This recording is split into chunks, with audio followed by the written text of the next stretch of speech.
ladies and gentlemen, there are two wolves that are inside us. One is a good one and one is a bad one. So it is totally our decision to make that whether we should feed the bad one or the good one. In my personal experience and in my personal opinion, I think that it is the good one that needs to be fed a bit more than the bad one. Ladies and gentlemen, happiness is variable. Happiness is not a constant. You pass, you are happy, you fail, you are unhappy. If you rely totally on happiness, in my opinion, there will be times where you will be let down and you will be unhappy. Whereas joy is a constant. Joy is not a variable. Joy is the internal feeling that comes from inside of you on what you do. It is the internal feeling that comes from inside of you when you do something that you believe in, when you do something that you like. It is not dependent on outcome as compared to happiness, which is a bit result oriented. Ladies and gentlemen, there is a saying of Aristotle that you are what you repeatedly do. Therefore, excellence ought to be a habit, not an act. And good isn't good enough if it can be better, and better isn't good enough if it can be best. So when we talk about best, so today one of my guests is the perfect example of what best is like all about, and she is the topper of CSS 20, Miss Mahi. जी अस्सलाम वालेकुम माहिन, कैसी हैं आप? अस्सलाम वालेकुम अरसलान साहब, I am fine, thank you. आप कैसे हैं? ठीक है।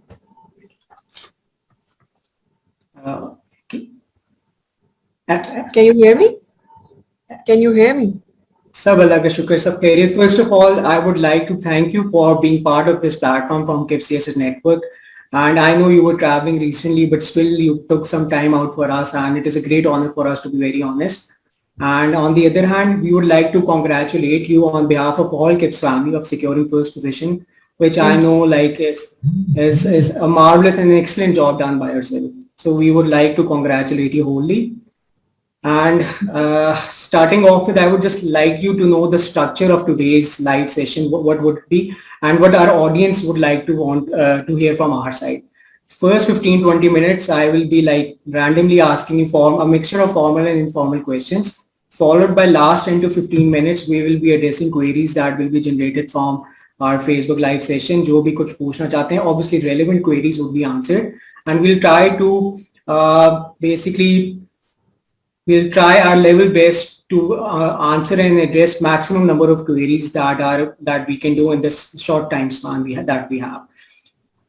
Moving forward, माहिन, सबसे पहले तो एक formal question जो सब पूछते हैं कि including myself कि who is this Mahin? Like what is your educational background, your professional career, आपका alma mater क्या है, did you did O levels, A levels, या आप you coming from an intermediate matriculation background, फिर आपने bachelors कहाँ से किया, बैचलर्स किस सब्जेक्ट में किया, and then what was the reason behind going towards CSS, not pursuing other professional career?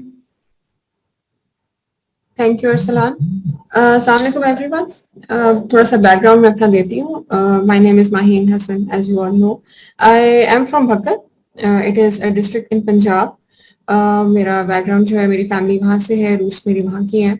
However मैंने अपनी स्कूलिंग स्टार्ट की फ्रॉम फैसलाबाद, बिकॉज मेरे father he was also in service, Pakistan administrative service.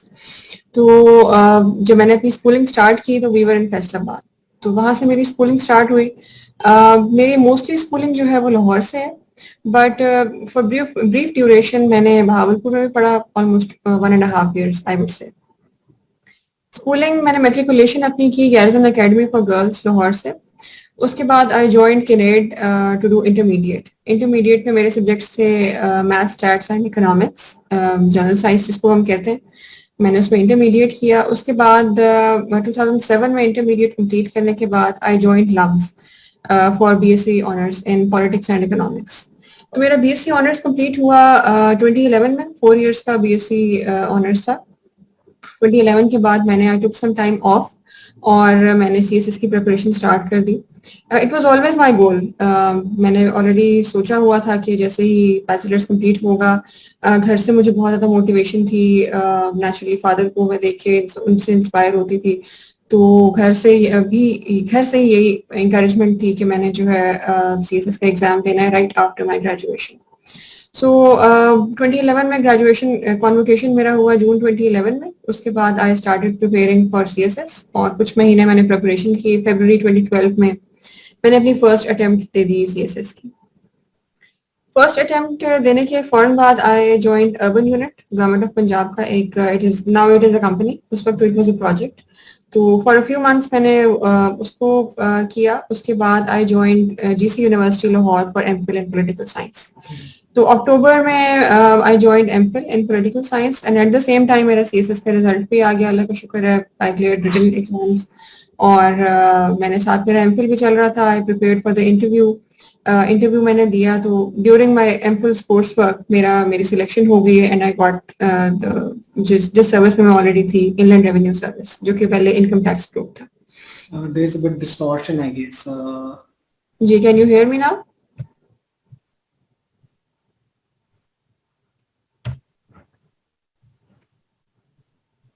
Can you hear me?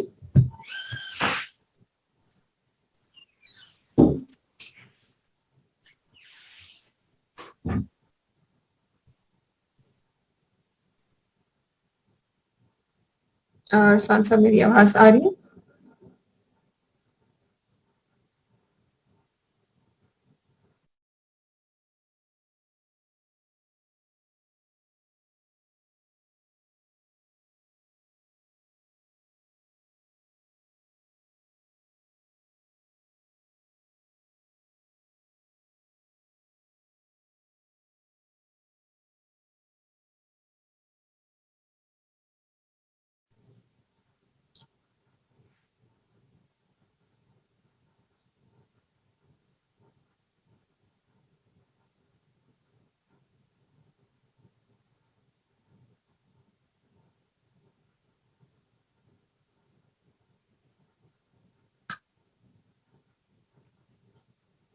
Hello.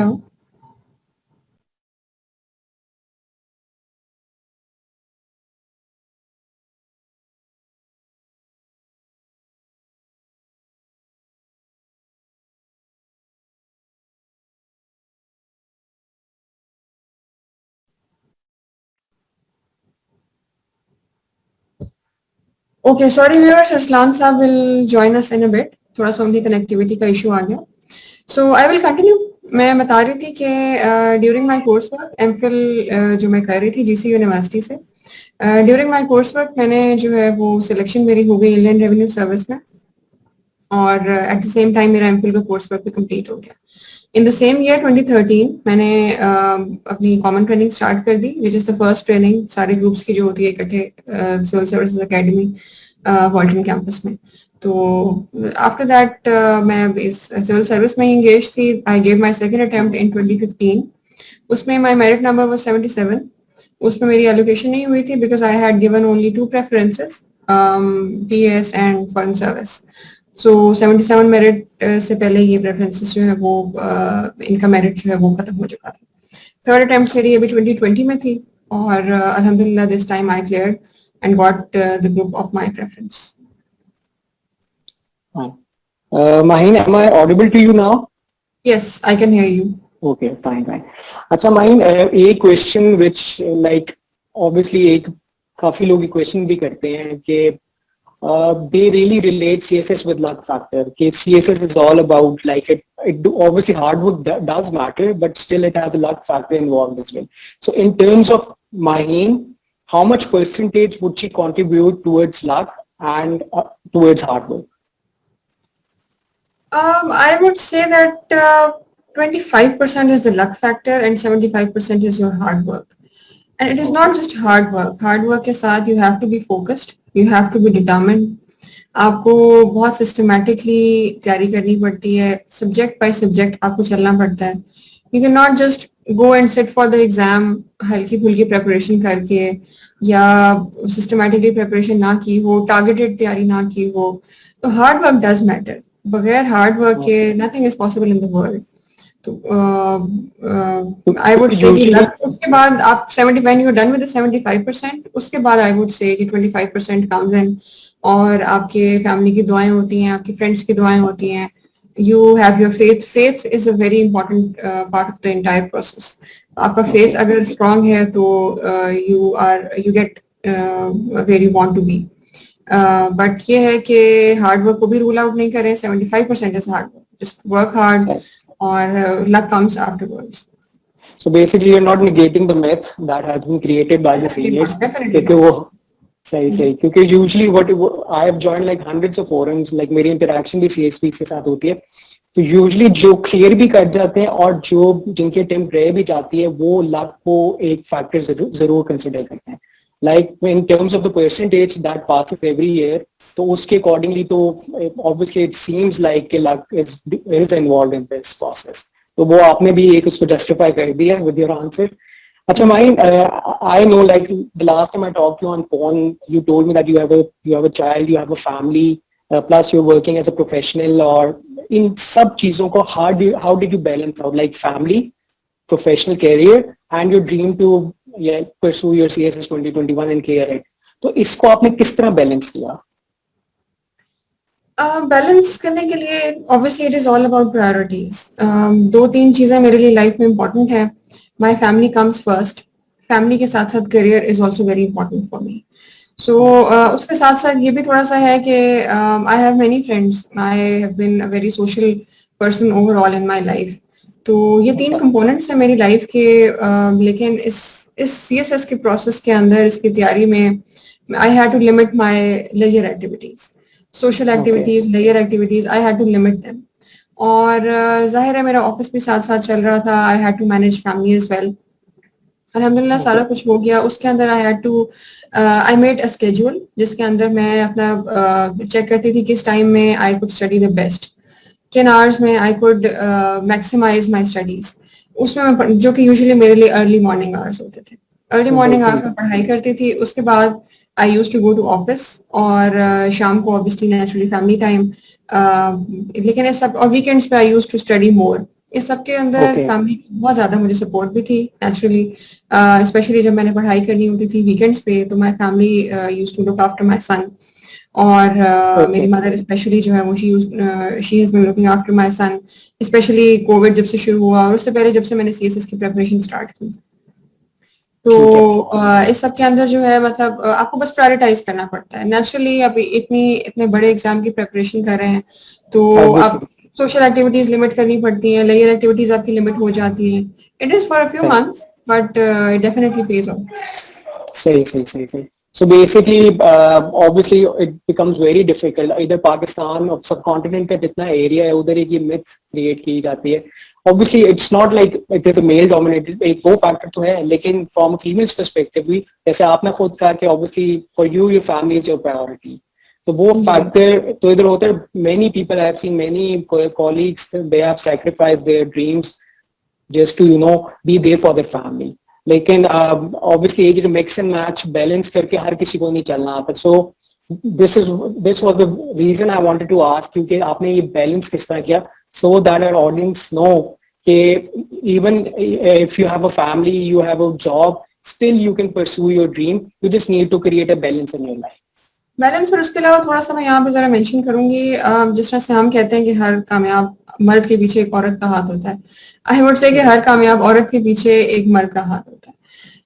मर्द और एक पूरा family support system होता है जिसका हाथ होता है। बिकॉज नेचुरली ये सोसाइटी एक बैलेंस के अंदर है। आदमी औरत के बगैर नहीं चल सकते, औरत आदमी के बगैर नहीं चल सकती, हम फैमिली के बगैर नहीं चल सकते, सोशल लाइफ है पूरी। तो आई वुड रियली सजेस्ट कि जो भी इस तरफ आ रहा है वो फैमिली भी उसकी, मैं तो फैमिलीज को ये मैसेज देना चाहूंगी कि इट इज वेरी इंपॉर्टेंट कि आप सपोर्ट करें अपनी बेटियों को, अपने बेटों को, और बराबर सपोर्ट करें। अब तो देयर इज नो डिफरेंस। और लेकिन सपोर्ट के बगैर it is not possible. Isolation में इंसान नहीं चल सकता। बिल्कुल. So how supportive was your better half with you in terms of your preparation for CSS 2020? अल्हम्दुलिल्लाह he has been very supportive. बहुत इंकरेजिंग रहे हैं, बहुत सपोर्टिव रहे हैं। और मेरे पेरेंट्स स्पेशली वो बहुत सपोर्टिव रहे हैं हमेशा। और मतलब जिस तरह की भी सपोर्ट मुझे चाहिए हो, to look after my baby, या मुझे कोई ऑफ टाइम चाहिए हो, कुछ भी, एनीथिंग एट ऑल, मतलब they have all been very supportive. Was there a moment in your life during your preparation when you thought of like quitting it, like यानी नहीं मेरे से नहीं हो सकेगा, I'm too much caught up with all of it? तो कोई इस तरह की मोमेंट आई थी इन योर लाइफ? अब शुरू में मैं कह सकती हूँ कि शायद जब डिसीजन वाला फेज था तो ऑब्वियसली नेचुरली उसके अंदर थोड़ा सा था कि मैं करूँ ना करूँ, is it worth it, is it worth my time, is it worth sacrificing 8 years of service in inland revenue service. तो वो सारे क्वेश्चंस थे, बट एक दफा जब मैंने स्टार्ट कर दिया, once I jumped into the preparation और मैंने डिसाइड कर लिया कि मैंने करनी है, स्पेशली क्योंकि मेरी ये लास्ट अटेम्प्ट भी थी, उसके बाद आई did not look back. There were highs and lows during the preparation, but I did not look back. I did not for a moment say कि मैंने ये चीज नहीं करनी. So I tried to stick to the original idea कि भी मैंने करना है इसको. सही सही। अच्छा, Mahin, another question I wanted to ask was, what were your option subjects in CSS? जी, मेरे ऑप्शनल सब्जेक्ट्स जो है 200 मार्क्स का मेरा था जी, accountancy and accounting and auditing. Okay. Secondly group B में से मेरा था applied mathematics and statistics. Then I had business administration and I had mercantile law. अच्छा, ये एक यूजली जिससे भी मैंने बात की है ना, वो ये कहते हैं कि CSS is all about smart learning. Like you need to have a combination of compulsory and optional subjects. Like you need to choose those optional subjects that are supportive with your compulsory subjects. And you क्योंकि time limit होते हैं, course ज़्यादा होता है, so you need to make very smart decisions in terms of subject selection. जैसे for example US history लोग इसलिए रखते हैं क्योंकि US history is like from history section, it is the most precise his subject on in that section. For example, mathematics, statistics को तो वैसे recommend नहीं करते हैं कोई भी नहीं. और physics भी even I have seen like mechanical engineers failing physics and then they opted for international relations or political science. तो जेंडर स्टडीज का जैसे कहते हैं कि it helps you in English ऐसे, क्योंकि if you have gone through gender studies subject तो obviously एक वुमेन एक वो एम्पावरमेंट पे क्वेश्चन जरूर आता है इंग्लिश ऐसे के अंदर. तो why such a difficult choice of subjects? Was it like you wanted to give yourself, you wanted to test your limits, or के you just wanted, you had grip on these subjects? Because like I was going through your DMC and I would like my audience to know as well, like you scored 80 in your mathematics and you had 64 in the statistics, if I'm not wrong. 64 in applied mathematics and 88 in statistics. तो ये तो एक वो shackle break करने वाली बात है कि यूजुअली लोग कहते हैं कि नहीं, अच्छा फर्स्ट ग्रुप में भी लॉ, पॉलिटिकल साइंस आया, history, gender studies, international relation या क्रिमिनल आई लॉ में या क्रिमिनोलॉजी में सेलेक्ट करते हैं, नॉट मर्केंटाइल लॉ. तो what would you say about your choice of subject selection? ये सब्जेक्ट सिलेक्शन सीएसएस में बहुत इम्पोर्टेंट है. मतलब ये it is the starting point. और सब्जेक्ट सिलेक्शन आप it can either take you through or it could blow you off, I would से. तो इसके अंदर जो है when I was selecting my subjects, तो उसके अंदर ऑब्वियसली मुझे बहुत सारे फैक्टर्स कंसिडर करने थे. कंसिडरिंग द फैक्ट कि मैंने पहले 2 अटेम्प्ट्स दी हुई हैं, सो कंपल्सरी सब्जेक्ट्स जो हैं वो उनका मुझे ये आइडिया था कि they are more about the scoring trend. मतलब मेरी प्रिपरेशन कुछ तो पार्टली थी, I just had to revise many things, और उसके अंदर ये था कि अब ट्रेंड के ऊपर होता है. अब ड्यूरिंग माय फर्स्ट 2 अटेम्प्ट्स जो मैंने 2012 में और 15 में दी, उसमें मैं एग्जांपल देती हूँ, इस्लामियात वाज हाई स्कोरिंग. मतलब मेरे नॉर्मल स्कोर 65, 69, 70, लोगों के 75, 80, 80s में मार्क्स आए. दिस टाइम अराउंड 50s जो है, it was the average. I would say 52, 53 would have been the average. मेरे 54 है, या मे बी 55 एवरेज होगी, but there was hardly anyone जिसके 60 से ऊपर नंबर गए हैं. There were only 3 or 4 people. So ये वो स्कोरिंग ट्रेंड के ऊपर होता है. इसी तरह Pakistan affairs, current affairs, they are also trend based. So मुझे मैक्सिमाइज करने थे सब्जेक्ट बिकॉज मेरा फर्स्ट 2 अटेम्प्ट्स में रिटन में स्कोर लो था. सो मेरा टारगेट इस बार रिटन के मार्क्स थे, और रिटन के अंदर भी I could only target my score in the optionals. वहीं पर ही मैं कंट्रोल कर सकती थी. बिल्कुल. तो वहां पे फिर मेरा, अब क्योंकि मैंने पहले पॉलिटिकल साइंस भी लेके देखी, मैंने अपनी सेकंड अटेम्प्ट में अकाउंटिंग भी लेके देखी, so overall stats was the only subject जो कि मैंने 3 अटेम्प्ट्स में कंटिन्यू की. मेरा शुरू से जो है वो थोड़ा सा मैथमेटिक्स की तरफ भी रुझान था. मैंने I was a minor in mathematics, मेरी कैलकुलस काफी अच्छी थी ड्यूरिंग माय इंटरमीडिएट. सो थोड़ा सा मैंने कॉस्ट एंड बेनिफिट एनालिसिस किया कि मैंने टाइम जितना देना है उस टाइम में मैं कहाँ पर सब्जेक्ट्स मैक्सिमाइज कर सकती हूँ. अगेन मेरा कंसर्न ये था कि रिटन के अंदर अब बहुत सारे सब्जेक्ट्स होते हैं, जैसे international law has taken a hit many times. इसी Exactly. साल वो इंडो पाक हिस्ट्री को भी जो है वो हिट कर देते हैं। इसी बिल्कुल। तरह जर्नलिज्म हिट होता है, सोशियोलॉजी हिट होता है। There have been many years. US history का कभी मेरे रुझान उस वक्त था नहीं, so I never took it, but okay. There have been certain years जहाँ पे वो भी हिट हुआ है। सो ठीक है। नेचुरली मुझे फिर ये देखना था कि मैं कहाँ में सब्जेक्ट अपने मैक्सिमाइज कर सकती हूँ अपने मार्क्स को। मतलब जितने मेरे पास टाइम फ्रेम था पढ़ाई के लिए, उस टाइम फ्रेम में मुझे ये लगा कि मैं मैथ की थोड़ी सी कोचिंग लेकर, स्टैट्स ऑलरेडी मैंने 2 बार पढ़ी हुई थी, और अकाउंटेंसी मैंने, क्योंकि हमारी स्पेशलाइज ट्रेनिंग होती है, उसमें कुछ पढ़ी हुई थी। कुछ मेरी बेसिक्स जो है, मेरे एक टीचर थे फाइनेंशियल अकाउंटिंग के लम्स में, वो उन्होंने मेरी बेसिस बहुत अच्छी उसके अंदर रखी हुई थी। सो आई नेवर सही रियली सही। Struggled with accounting as such. I just had to go through the concepts of I would say auditing, और कुछ ओके। बिजनेस के कॉन्सेप्ट थे, और उसमें टैक्स का एक पोर्शन है जो कि ऑलरेडी मुझे वहां पे एडवांटेज था, क्योंकि मैं ऑलरेडी सर्विस में थी, तो मुझे टैक्स में भी इशू नहीं हुआ।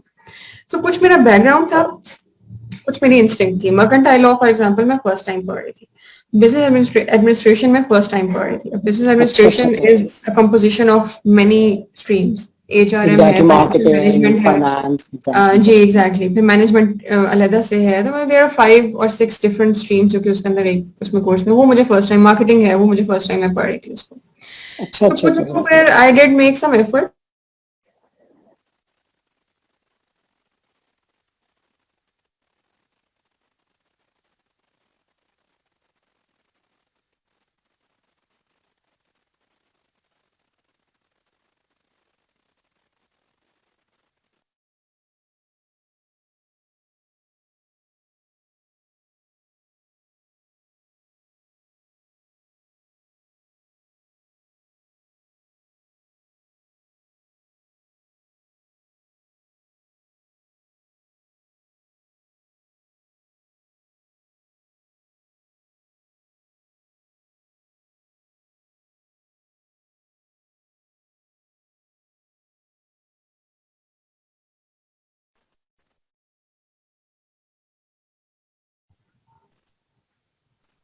जी sorry, I think there was some connectivity issue.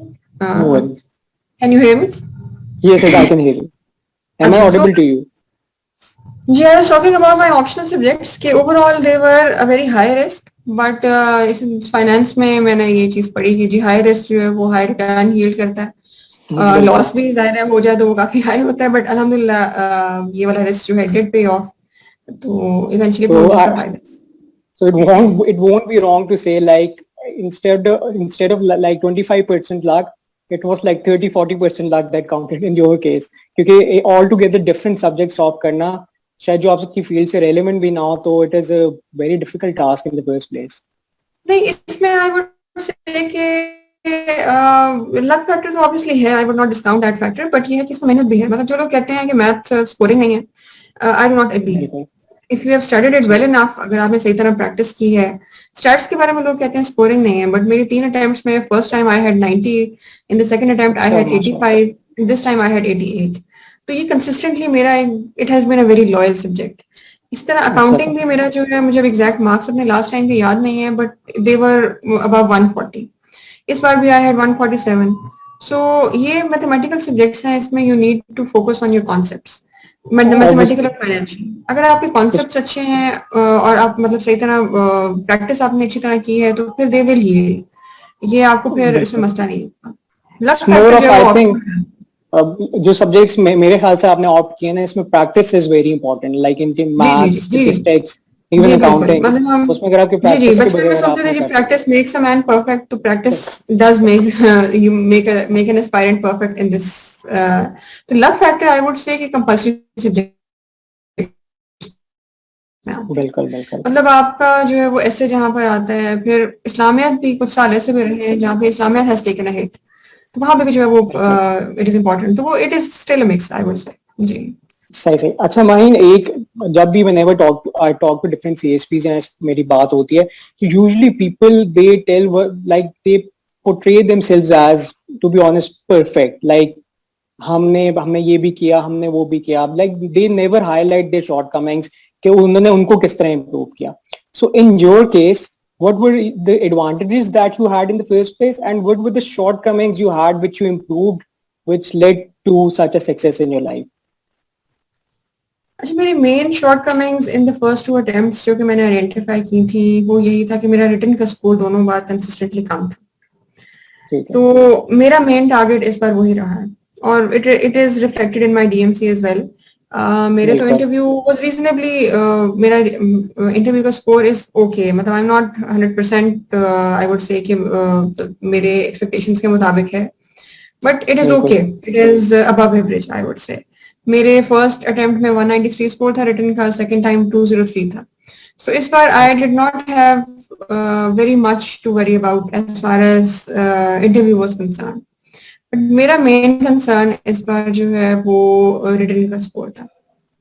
ठीक तो है। मेन शॉर्टकमिंग मुझे वहां पे रखी। इसी तरह फिर ऑब्वियसली फिर रेस्ट इज द डिटेल, वो प्रोसेस है सारा, सब्जेक्ट्स की सिलेक्शन, उसके अंदर किस तरह मेहनत करनी है, मैथ की कोचिंग कहाँ से लेनी है, अकाउंट स्टैट्स को किस तरह कवर करना है, अकाउंटिंग किस तरह से कवर करनी है, कितनी प्रैक्टिस करनी है, वो सारा कुछ है। दूसरा थोड़ा सा मुझे प्रॉब्लम आता था बिकॉज ऑब्वियसली रिटन का स्कोर कम इसलिए था क्योंकि because I did not write enough. Maybe I wrote like अगर ठीक है। 7-8 पेजेस रिक्वायर्ड होंगे तो मैं 6-7 लिखती थी या 5-6 लिखती थी। एक राइटिंग फ्लो होता है जो which is essential, but it is a reality. आप इसको इस चीज को जो है वो नहीं आप उसको छोड़ सकते कि भाई ये इंपॉर्टेंट नहीं है, इट इज वेरी इंपॉर्टेंट। तो राइटिंग की बिल्कुल। प्रैक्टिस मैंने काफी की इस बार, मतलब I used to write pages daily.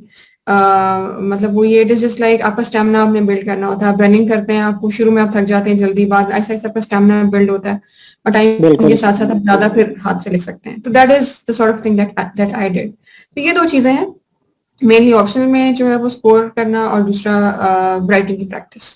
ये दो शॉर्टकमिंग्स थी जो कि मैंने अपनी आइडेंटिफाई की and then I worked on them. तो I have never been perfect, I am still not perfect, but ये है कि अब इंसान पे अपनी शॉर्टकमिंग्स पे काम करे तो कहीं ना कहीं कुछ ना कुछ रिजल्ट निकल आता है। So what were your strengths?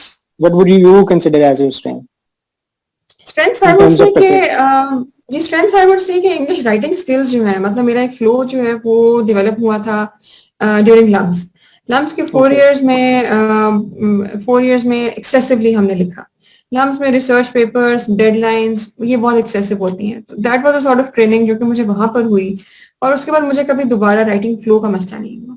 तो मतलब उसके बाद मतलब वो आपको लम्स इस तरह से ट्रेन करता है कि you are given a topic और उस पर आपको थोड़ी सी भी नॉलेज है तो you can produce like I would से 2000-3000 वर्ड्स।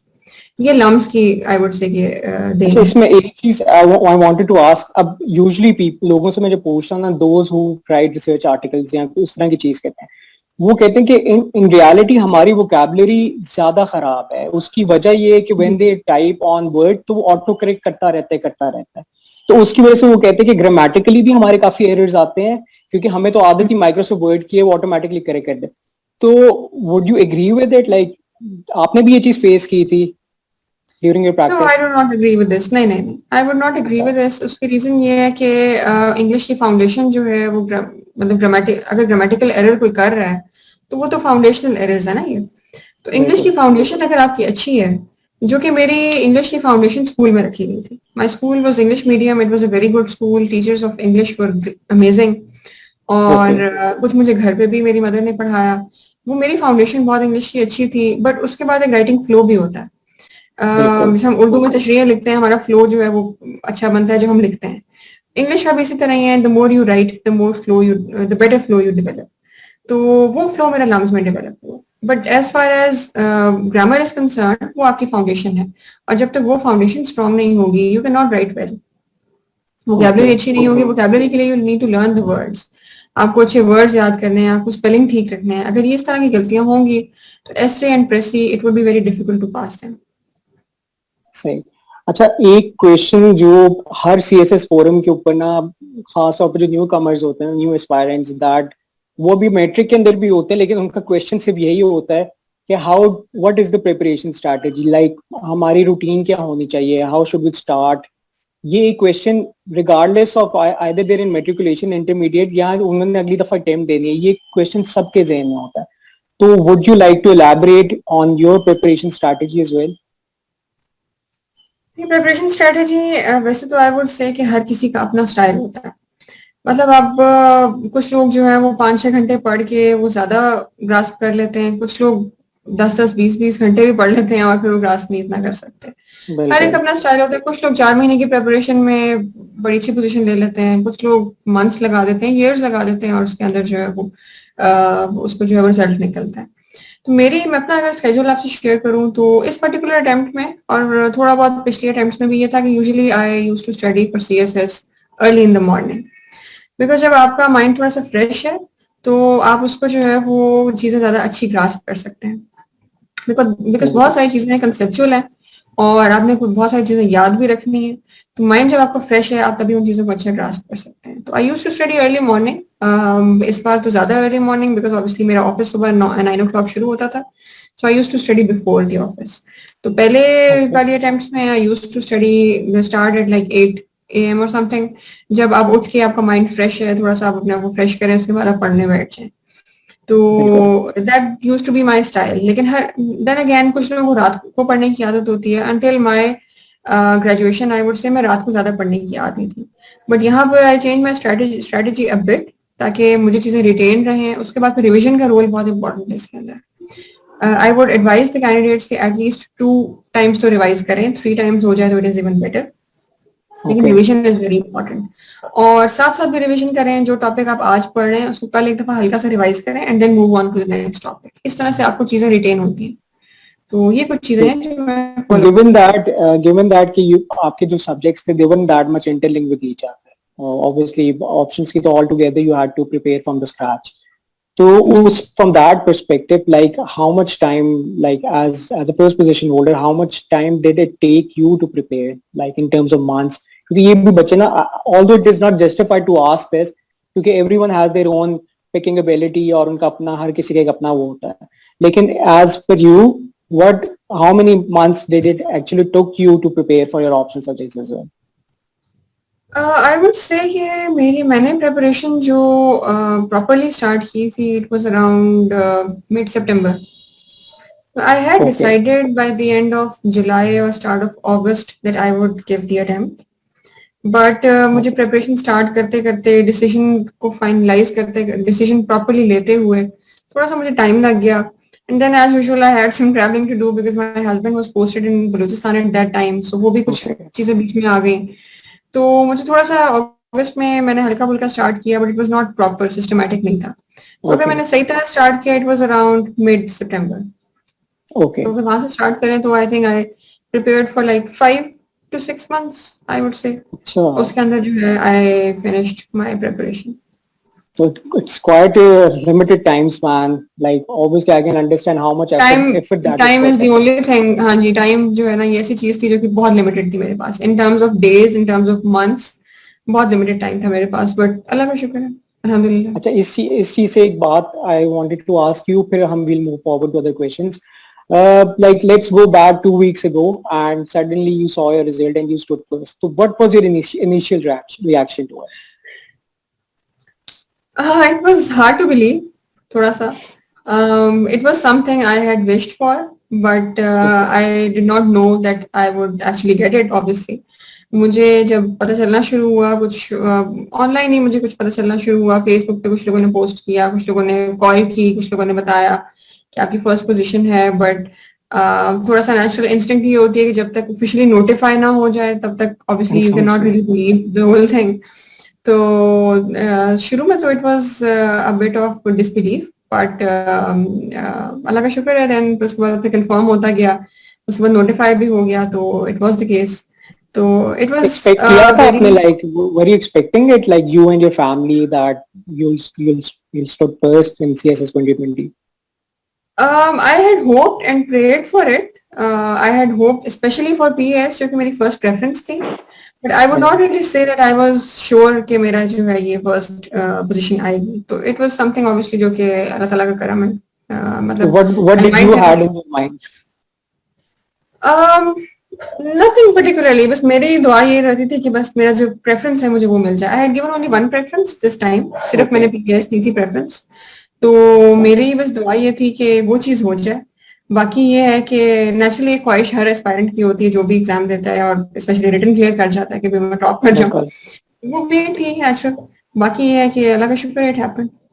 अच्छा माहीन, एक क्वेश्चन और, सब एस्पायरेंट्स ना basically they are very much worried about English, यानी ऑब्वियसली मैंने लास्ट ईयर जब आपने भी क्वालिफाई किया तो अच्छे से अच्छा बंदा जो है ना वो ही couldn't manage to pass English essay, यानी यानी लिटरली आए, मैंने जो मार्क शीट्स देखी तो people were scoring less than 20 marks in English ऐसे.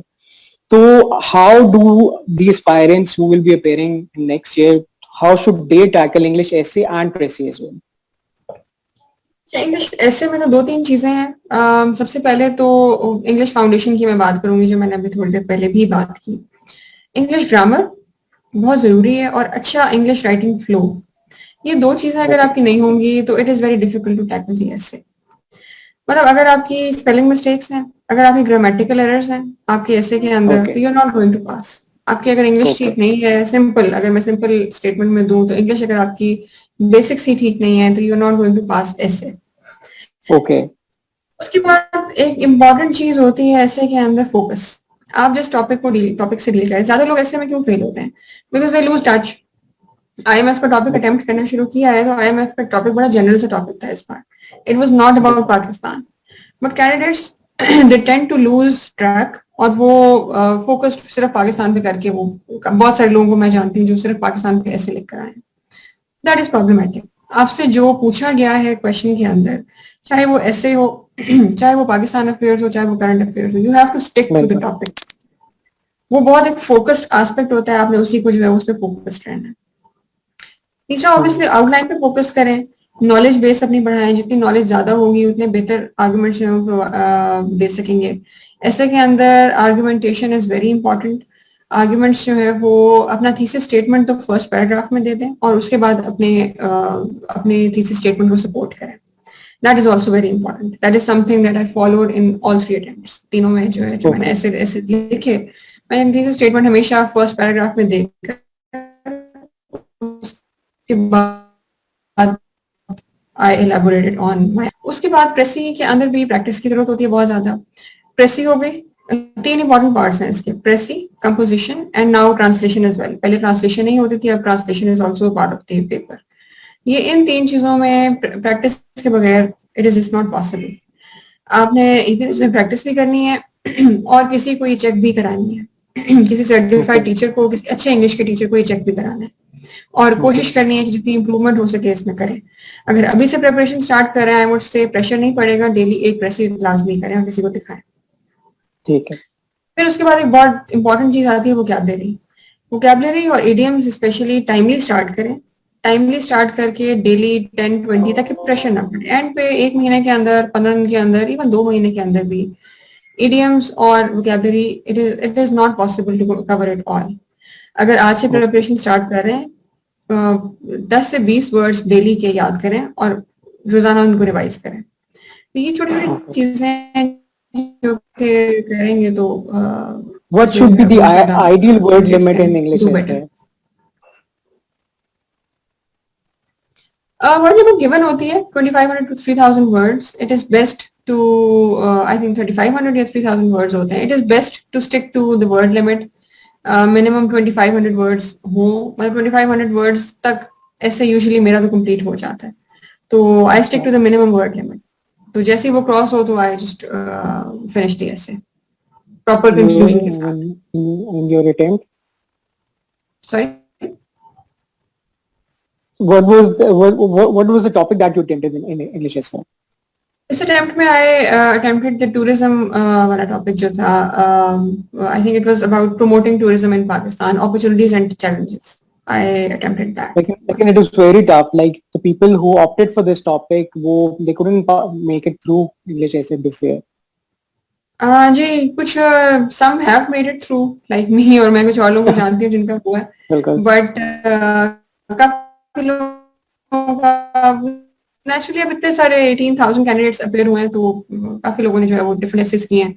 तो काफी एसेस आईएमएफ के जिन्होंने अटेम्प्ट किया वो पास हुए हैं. कश्मीर वाला भी एक डिफिकल्ट टॉपिक टू हैंडल, वो भी काफी पास हुए हैं. तो this was just a topic that I was comfortable doing. ठीक है. अच्छा Mahin, let's start with question answer session. Basically हमें काफी क्वेरीज आ रही हैं. एक basically there is a guy, Dr. Deval, he's asking like, shall we opt for Punjabi or history of US? What would you suggest? इन दोनों में से तो I would suggest कि अगर आपकी पंजाबी अच्छी है और इसमें कुछ शेर वगैरह याद करने, I have not taken it, my husband did and many other people I know did, तो मुझे Okay. ये बताते हैं कि उसमें कुछ शेर वगैरह याद करने पड़ते हैं and you need to have a good command over the language. तो अगर इन दोनों में से if you have a good command over Punjabi, please go for it, it is very scoring. ठीक है। हिस्ट्री में अच्छा, ट्रेंड्स होते हैं, कभी ज्यादा मार्क्स आते हैं, बिल्कुल। कभी कम आते हैं, तो it is subject to that aspect. Fine. Aliha Jet is asking, ma'am, as you have a heavy background, she's referring to your education background, but can a BA pass student achieve CSS? Definitely, definitely. BA is the minimum qualification जो कि आपने करनी है। If you have a good foundational basis, good foundation of English, तो आप उसके ऊपर build करें। सिर्फ लम्स के लोग पास नहीं करते CSS, डिफरेंट यूनिवर्सिटीज से आते हैं, it's a mix from all over Pakistan. बिल्कुल। तो just because I am from LUMS doesn't mean कि सिर्फ लम्स के लोग कर सकते हैं, जीसी से भी बड़े लोगों ने किया है, ऑल ओवर पाकिस्तान, बलूचिस्तान से बहुत लोगों ने किया है, सिंध से बहुत लोगों ने किया है, बल्कि जीसी से लाम्स वाले एक डिफरेंट आर्गुमेंट देते हैं, वो कहते हैं कि शायद लाम्स वाले क्वालिफाई नहीं करते हैं। लाम्स वाले ये आर्गुमेंट देते हैं। आई नो मेनी बहुत से ऐसे पीपल लोग फ्रॉम भी हैं, लाम्स बहुत से who ऐसे had लोग भी an हैं excellent academic record। जी। Just like any other university, मतलब जिस जीसी बिल्कुल, से तो भी वो बहुत से लोग देते हैं, जीसी यूनिवर्सिटी लाहौर से बहुत से लोग देते हैं, लम्स से बहुत से लोग देते हैं, और ओवरऑल ऑल ओवर पाकिस्तान बहुत से लोग देते हैं, थोड़े से लोग क्वालिफाई करते हैं, तो हर यूनिवर्सिटी से देयर कैन बी फेलियर्स। मैं बहुत से ऐसे लोगों को भी जानती हूँ, मेरे बैचमेट्स हैं, सिंपल बीए किया हो, उसके बाद एग्जाम दें, तो there is nothing that is stopping you, just work hard. बिल्कुल। Thank you. And the next question is Jansi Renz is asking how to build up English expression for CSS. I think this is a very broad question. So if you can narrow it down. It is a very broad question. If you want to comment, make a comment. जी, इसमें simply जैसा मैंने पहले कहा कि अपनी English की पहले सबसे पहले तो फाउंडेशन बेहतर करें, ग्रामेटिकल एरर्स ना हो, वोकैबुलरी अपनी बेहतर करें, स्पेलिंग्स की मिस्टेक्स नहीं होनी चाहिए। उसके बाद अच्छी इंग्लिश लिखने के लिए आप अच्छी इंग्लिश पढ़ें और अच्छी इंग्लिश सुनें, उससे आपका एक्सप्रेशन जो है वो इम्प्रूव होता है। ठीक है। Basically, Misbah is asking, Assalamu alaikum, ma'am, kindly guide me how to prepare fact book for CSS. Fact book? I could not understand. Fact book, she's referring to some fact book. I think ये भी काफी broad है। जी, maybe she's referring to MCQs. बिल्कुल, ये काफी broad है ये। काफी बुक्स पे मिलती है। Chemistry a high scoring subject? Chemistry, I think, is a high scoring subject, but I am not really sure. You will have to refer to the past DMCs to see if it is scoring.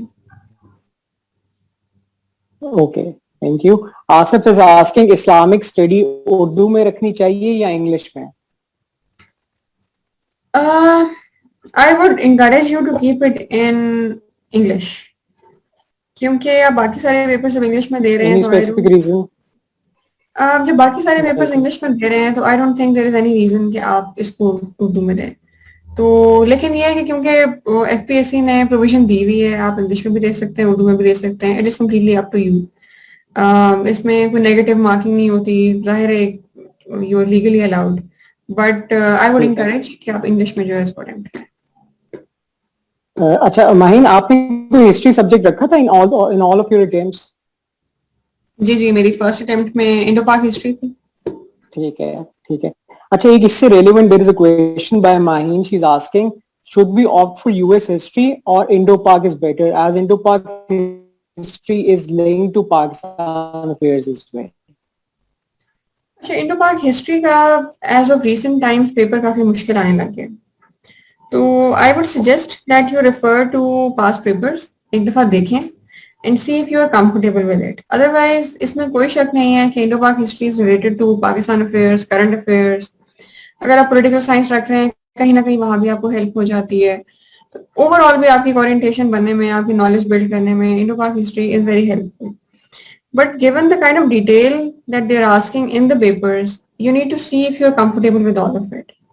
इस तरह की detail आप Indo पाक history की preparation में cover कर सकते हैं, is it really worth it, वो भी देखें। फिर कुछ स्कोरिंग ट्रेंड भी देखें पिछले कुछ सालों में, 1-2 सालों में। अगर तो आपको लगता है कि it is worth your effort और स्कोरिंग ट्रेंड भी ठीक है तो फिर गो for it. Otherwise history of USA में भी अप्स एंड डाउन्स आती हैं, हर तरह की हिस्ट्री में अप्स एंड डाउन्स आएंगी, लेकिन एटलीस्ट वो सब्जेक्ट थोड़ा सा कंसाइज है। ये रिसेंटली यूएस इलेक्शंस हुए तो हम काफी टीवी पे भी सुन रहे होते हैं, थोड़ा सा हम इन टच भी रहते हैं इसकी इस सारी चीज से। तो you will have to decide for yourself. I can not really prescribe कि आप ये लें या वो लें, बट आप थोड़ा मार्किंग ट्रेंड देखें, उसका सिलेबस देखें, पास्ट पेपर स्पेशली देखें और फिर डिसाइड करें कि कौन सा लेना है आपने। ठीक है, okay ma'am, we'll just take last 3 questions.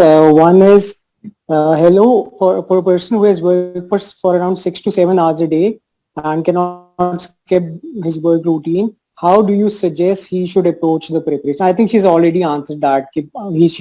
She has already shared her routine. We'll move on to the next question. How to prepare notes making?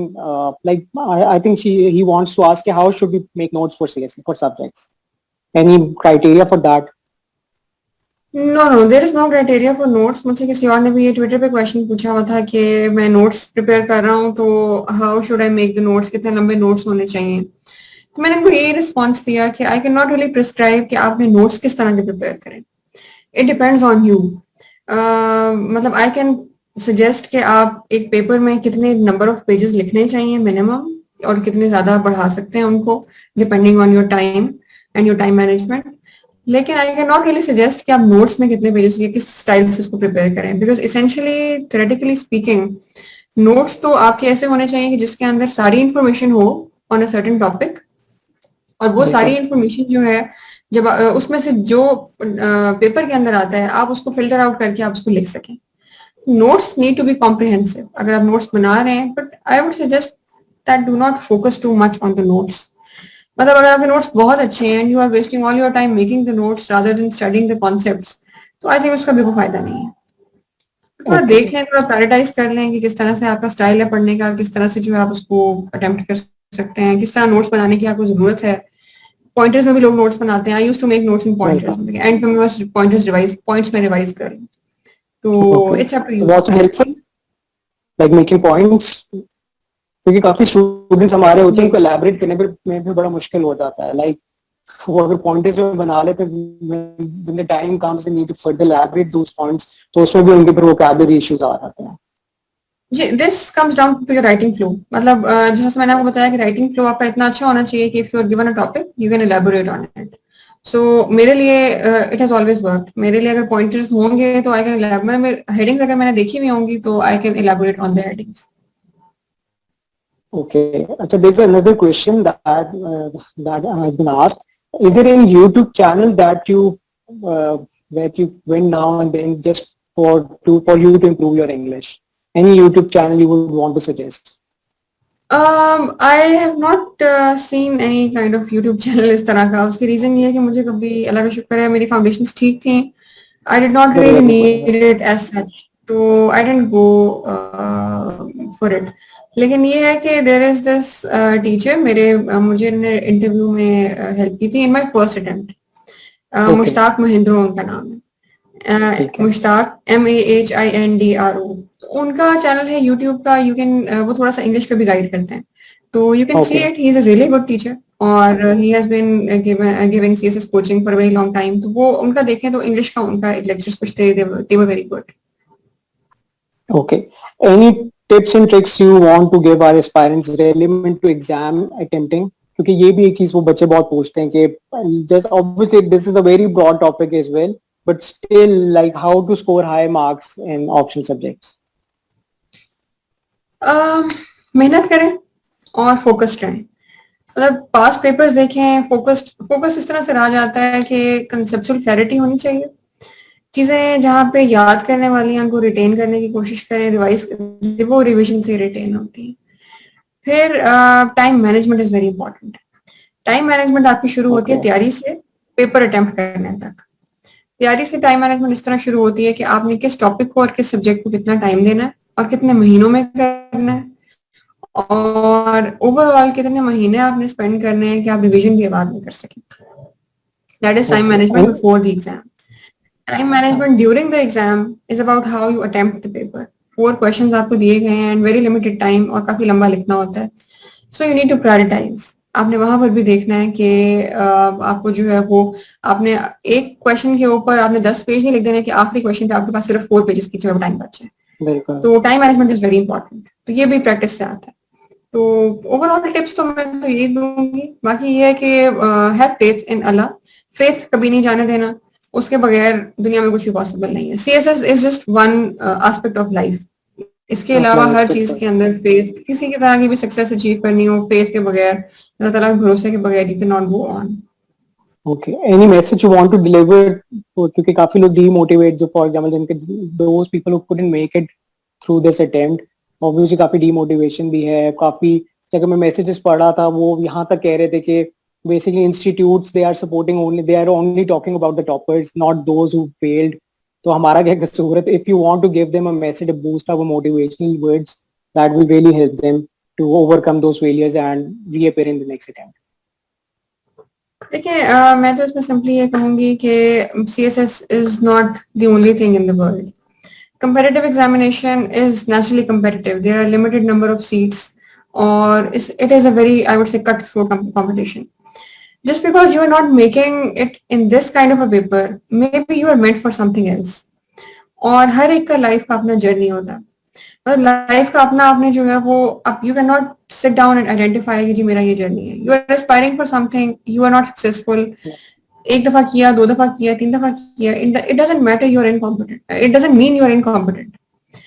तो अपना रास्ता देखिए, अपनी स्ट्रेंथ्स आइडेंटिफाई करें। I have seen many people बड़ी कोशिश करते हैं जी एक सब्जेक्ट की तरफ, साइंसेस की तरफ जाने की, बट एक्चुअली बड़े लोगों का जो है वो कॉम्पिटेंस है वो लिटरेचर की साइड पे होता है। Just because many people are going towards sciences doesn't mean that if you going towards literature तो आप जो है वो यू आर एन आउटलायर। हर किसी को अपनी कोर कॉम्पिटेंसी आइडेंटिफाई करना जरूरी है, और वो एक्सेल सिर्फ उसी सूरत में कर सकता है कि अगर वो उस कोर कॉम्पिटेंसी के ऊपर बिल्ड करे। अपनी वो कोर कॉम्पिटेंसी आइडेंटिफाई करें, आप किस चीज में बेहतर हैं, आपकी किस चीज में आप ज्यादा केपेबल हैं, और क्या चीज आपको खुशी देती है लाइफ में। मेरा इस तरफ आने की रीजन ये थी कि ever since very start this is what I wanted to do, and मैं एग्जैजरेट नहीं कर रही, it is not something I am saying because I am a topper. I've been in this thing for the last 10 years almost. 2011 में मैंने preparation start की, पहली attempt की, and it is 2021. So naturally मैं इस तरफ इसलिए अभी तक हूँ क्योंकि मेरी determination इस चीज की थी। बाकी अल्लाह ताला उन्होंने उसने मदद की, सारा कुछ मुझे वो मिल गया। But if this was not my passion, if it was not something I wanted to do, maybe I would have gone to something else. मतलब इंसान PhD करे, मतलब MPhil के बाद I could do PhD, I could teach. अगर आपको teaching का passion है, गो फॉर इट। पाकिस्तान में तो टीचिंग, अच्छे टीचर्स की इतनी कमी है बिकॉज ये एक ऐसा प्रोफेशन समझा जाता है कि जिसमें जो कहीं और नहीं गया वो टीचिंग में चला जाए। It is very unfortunate. Exactly, teachers inspire, teaching profession इतना इंपॉर्टेंट है कि you are building up a mindset of the future generation. You are आप कहते हैं you are nurturing the future generation. तो टीचिंग हो गई, अगर कोई साइंटिस्ट बनना चाहता है, अगर आपकी ज्यादा आई वुड से एक्यूमेन उस साइड पर है, तो गो फॉर इट। मतलब ये CSS is not the end of the world. अगर आपको किसी ने कह दिया कि सीएसएस दे दो और आपने किसी के कहने पे दे दिया एंड यू फेल्ड, तो इट मींस के it was not meant for you, just go for something else. Just don't, और सीधी सी बात है कि failure it does not last very long. आपको महीना दुख होगा, मैक्सिमम 2 महीने, 6 महीने ज्यादा दुख नहीं होगा। इंसान जो है वो ज्यादा देर दुख में नहीं बैठता। You build yourself up, time is the best healer. You build yourself back up and you move on, and you should move on. It is life, मतलब आप लाइफ में चलते रहना ही जो है वो बेहतर होता है, कहीं भी रुक नहीं जाना चाहिए। Amazingly put forward, Maheen. Thank you very much. ये आपने जो words कहे, I think these words will prove to be very motivating for those जिन जो basically CSS को अपना काफी हद तक सब कुछ ही बना लेते हैं, like they make it a do or die situation for themselves, and I think that is also the point कि शायद जिसकी वजह से वो इतने successfully execute नहीं कर सकते क्योंकि उन पर pressure बहुत होता है। ये भी reason, I think this is also one of the reasons. Pressure is very, जी मैं यहाँ पे मेंशन करना चाहूंगी, pressure is very problematic. Pressure में इंसान कोई काम नहीं कर सकता, अपनी फुल कैपेबिलिटीज इंसान को पे पहुंच ही नहीं पाता, अपनी फुल कैपेबिलिटी पे प्रेशर के अंदर। तो प्रेशराइज ना हो, फाइनेंशियली अगर इश्यूज हैं तो look for some job and then go for CSS. Financial pressures के साथ या सोसाइटल प्रेशर्स के साथ या किसी किस्म के प्रेशर के साथ you can not excel in CSS या किसी भी चीज में, लाइफ में किसी भी चीज में यू कैन नॉट एक्सेल अगर आप प्रेशर में चल रहे हैं. ठीक है. Finally, last question, Maheen. How was your experience, interview session experience with KEPS?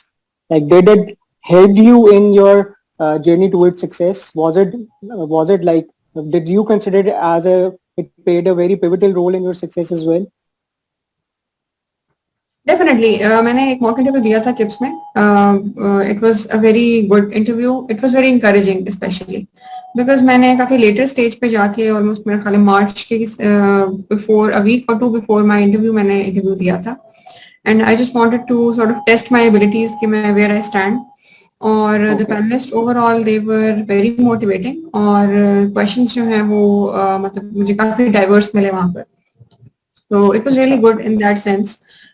उसके बाद मुझे 1-to-1 जो मेरा ख्याल कोचिंग होती है उसके लिए भी कॉल किया गया, but unfortunately I could not join that session because मेरा इंटरव्यू वाज मेरे ख्याल 1 या 2 दिन बाद था, तो I could not join that session. But जिससे भी मैंने सुना I think it has been really helpful for the candidates और my personal experience has been really good with KIPS.